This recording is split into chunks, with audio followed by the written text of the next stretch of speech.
Saving Cynthia is a pretty good all grown up episode. This is the sixth episode of the second season, and Angelica, having turned 13, has had a bedroom makeover.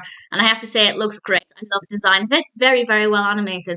And she told her mother to get everything that wasn't suitable for a teenager, and she didn't specify that she didn't mean Cynthia.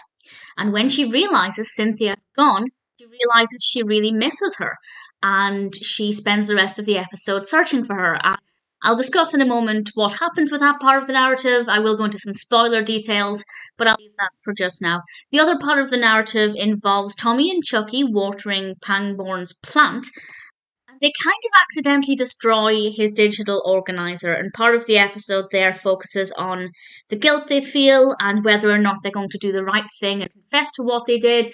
There's also a bit of a message there about freeing yourself from the chains of organizing every tiny detail of your life. There's a message in there that I could really benefit from were I to listen to it. It's not a bad part of the narrative. I didn't mind it. It gave us a chance to spend time with Tommy and Chuckie, and we don't actually get to see Tommy and Chuckie together on their own that often, so that's something that I thought was quite good. But the main part of the narrative is definitely what I enjoyed the most. So a few spoiler thoughts with that one. And I have to say, the quote from Susie, "It's okay to miss her, Angelica," I thought was really sweet. Because I think there comes a time in every child or teenager's life when they're in between, where they still have toys they love, they still have things from their childhood they don't quite want to let go of, but at the same time they want to be mature and grown up and do more grown-up things that they couldn't do as a child. And this episode definitely helps to highlight the fact that it's okay to still have that bit of your childhood.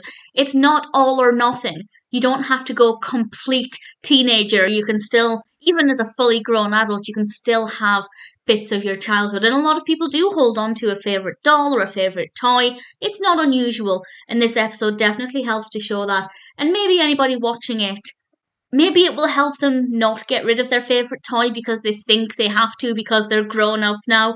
And if it helps even one person not accidentally let go of their favourite childhood memento, then that's a pretty great thing.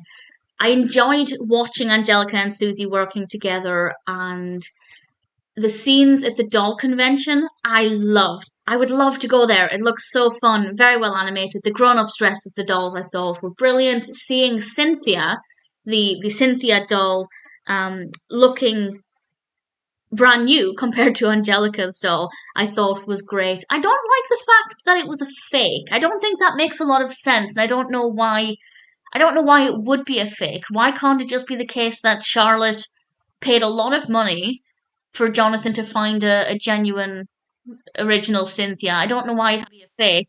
Yes, it meant that Angelica then had a reason to get rid of the robot, but at the same time it felt completely unnecessary, and it would have made so much more sense that Angelica was willing to give up this brand new original Cynthia that probably could have got her a lot of money. She could have sold it for a lot of money, but instead she decided to trade it for her old beloved Cynthia. That would have made more sense, and it would have been a lot more meaningful. But that's really the only bad decision that I think they made in this episode.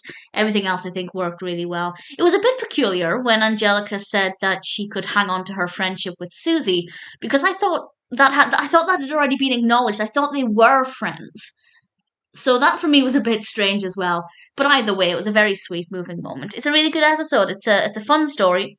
It's very well animated, and I think it's ideal for the target audience. A great way to say, you don't need to just grow up overnight. It's not all or nothing. You can still retain elements of your childhood while also growing up and being a bit more mature.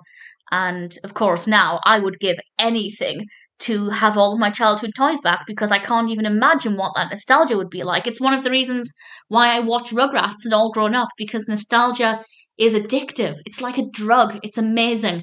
And to have my childhood toys would just be incredible. And maybe if I'd seen this episode as a child, I would still have some. But either way, it's a great episode. Really thoroughly enjoyed it. Had a lot of fun with it. And it's pretty meaningful and moving as well.